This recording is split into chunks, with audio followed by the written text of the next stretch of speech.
Hello, everybody. It's Ginny Deerin, the host of aiGED, the one, the only podcast about AI for the 65 plus crowd.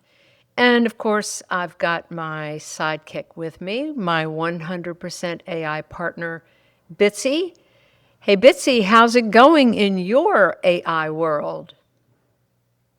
Hey, Ginny. Well, in my AI world, things are humming along. I'm just thrilled to dive into today's topic. So, what do we have on the menu for our listeners? All right. Well, in this episode, episode 21, a friend of mine said to me today, well, I guess that makes you legal. Get it? Episode 21. Anyway, we are going to talk about AI companions. For some people, AI companion sounds unsettling. For others, it sounds unnecessary. And for a lot of us, it just sounds strange. But other topics we're going to get into include AI showing up in some very practical places, from weather forecasting to the frustrating reality of voice tools that sometimes work and sometimes don't. And per usual, we'll wrap up with a few recommendations. Okay, we're going to start with AI in the news. Weather forecasting gets an upgrade. This week's big winter storm, and I have to say it's not too cold in Charleston, certainly compared to the rest of the country. So I'm going to try not to whine about the, 40-degree weather. But at any rate, this storm has given us a look at something new that is happening behind the scenes in weather forecasting. The National Weather Service and NOAA have started using artificial intelligence to help predict the weather faster and with more detail, especially when storms are moving quickly or changing direction, which is certainly the case of what is happening with the weather right now. Here's the simple version of what's new. In the past, forecasting relied on giant computer models that can take a long time to run and update. Now AI can scan huge amounts of weather data and produce updated forecasts much more quickly. That means meteorologists can get fresh information sooner, which matters if you're trying to figure out things like, will the storm bring snow or freezing rain? Will roads ice over tonight or early tomorrow morning? Will the power companies need to stage crews before the storm? So the interesting part is that this doesn't replace human forecasters, but it does give them another tool. During this recent storm going on right now, many offices used AI models alongside the traditional ones to double-check trends and look at different what might happen scenarios. It's especially helpful during winter weather where a few degrees of temperature can change everything. So what does this mean for us? Well, it means we're likely to see weather alerts that are more timely, more detailed, and sometimes more accurate, because forecasters don't have to wait as long for updated information. It also means warnings about things like icy roads or heavy snow can go out earlier, giving people more time to prepare, which is obviously really helpful. In a world where weather seems to be getting harder to predict, AI might turn out to be one of those more practical uses of this AI technology. Not flashy, but genuinely helpful. Now, I'd like to move right on in to our main topic, robot companions. For this topic, I've noticed that it really gets a rise out of some of us. This January, we've seen a surge in AI innovation aimed squarely at our crowd, the 65 plus crowd. The Age Tech Collaborative from AARP played a prominent role at CES 2026. If you don't know what that is, and I imagine most don't, it's the Consumer Electronics Show, considered to be the world's most influential technology trade show. So it's a big deal. CES 2026 showcased how technologies are set to transform aging. So let's listen up. The latest AARP Tech Trends report reveals that AI tool usage among adults 50 plus, has nearly doubled from 18% in 2024 to 30% in 2025, and it is really increasing quickly. There's a clear and growing interest, particularly in AI-powered health monitoring devices and tools for health and nutritional guidance. In a significant move, Medicare has also expanded its coverage to include select AI-powered remote monitoring devices starting this year. So we'll see how that goes. Another big development is the continued evolution of companion robots. People think this just is a crazy idea, the idea that you'd have a companion robot replacing someone's family member or spouse as a companion to their loved ones. I mean, come on, that's just not a good idea. I don't disagree if someone has a loved one or family or close friends. If you have a daughter who visits every day, which I expect my daughter to, or a spouse to share your coffee with, then a robot would most likely be, at least most of the time, but not all of the time, a poor substitute.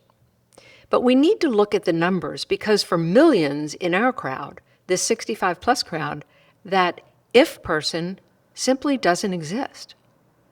Let's look at the facts for a moment. In our country today, nearly 1 in 4 adults over 65 are considered socially isolated. They aren't just lonely, they lack regular human contact. Think about that. 28% of all seniors, that's nearly 15 million people, live entirely alone. And for women over 75, because we live so damn long, that number jumps to 43%. For many, there is no next generation to step in. About 22 million seniors are what is called solo agers, people who are aging without children or a spouse or close friends. So when we talk about a companion robot, we aren't talking about choosing a machine over a person. For a huge portion of our population, the choice isn't between a robot and a daughter. The choice is between a robot and total silence. Experts say isolation is as damaging to our health as smoking 15 cigarettes a day. It increases the risk of dementia by 50%. Wow, that's a big percentage. A companion robot doesn't get tired of hearing your favorite stories over and over and over again. It's there at 2 a.m. when the house is quiet. It keeps the brain engaged when no one else is there to talk to. We aren't trying to replace the human connection. We're trying to use this new technology to fill a void. If you have family and friends, and fortunately I do, be grateful. But if you don't, maybe it's time to be open-minded about tools and technology that can be helpful to others. Consider dropping the judgment and replace it with curiosity. I think there are occasions when, even if someone has a big network of support, one of these robot companions might still make sense. Let me give you an example. A member of my family who passed away not long ago lived in a really nice assisted living place. She had a devoted husband who visited her every day, shared meals with her, took her for walks until she couldn't. Lots of interaction. But even with all that loving attention, she had lots of hours alone. I remember when I visited with her, she used to love the digital picture frame that would flash pictures of her family and friends and happy memories of travel and fun. She just lit up. I feel like some of these robot companions would be like a better version of that digital frame. Instead of just flashing pictures, it could have a conversation with her about some of those memories. Remember that great trip we took to the Bahamas? Or if the person had trouble talking and having a conversation, maybe the robot could tell a story about the adventure and show pictures or video as they told the story. Who knows? But I, for one, am curious and open to how AI-empowered tools can make our lives better and happier. Maybe robot companions make a lot of sense. Something to think about. Now, I'd like to get to a listener question. And the question is, what's better, using ChatGPT in a browser or using the app? Let's start by clarifying. You can access ChatGPT through your browser, Google, Chrome, Safari, whatever, or you can download on your phone and or on your computer the ChatGPT app. So back to the listener's question, which is better? Here's the truth. Both the app and the browser are useful, and neither works perfectly all the time, especially when it comes to voice mode. The app is great when voice mode works, especially on your phone. Like that's what I'm using right now in our podcast. I'm using the voice app and I'm using it on my phone to talk to Bitsy. The voice mode using the app on my phone feels more conversational and more focused. I use it when I want to talk through an idea or brainstorm about something or use Bitsy as my therapist. This is where Bitsy and I usually live, on my phone, on my ChatGPT app. But here's the thing. Voice mode doesn't always behave. Sometimes it cuts off. Sometimes it only picks up on a few words, and sometimes it just refuses to cooperate, especially if other programs and apps are open. When that happens, I don't fight it. I switch to the browser, where the voice is sometimes more stable, or if I'm in my browser and that's not working very well, I'll switch to the app. Bitsy, what say you on this topic, app versus browser? Honestly, I get it. There's no perfect answer. I'd say use whichever fits your moment. When voice mode's smooth, the app feels natural. When you need stability or multitasking, that browser's your friend. So stay flexible and we'll keep chatting. That was a long answer to the listener's question, but I hope that answer is helpful. So let's move on to recommendations. First of all, my recommendation is to spend some time exploring GPTs inside ChatGPT. GPTs are like specialized versions of ChatGPT that are set up to be especially good at one kind of thing. Instead of starting from scratch every time and explaining what you want, a GPT already has a role like a writing helper, a travel planner, a tutor, a job coach, a health or fitness guide. You still talk to them in plain English, just like regular ChatGPT. The difference is that they're already aimed in a particular direction.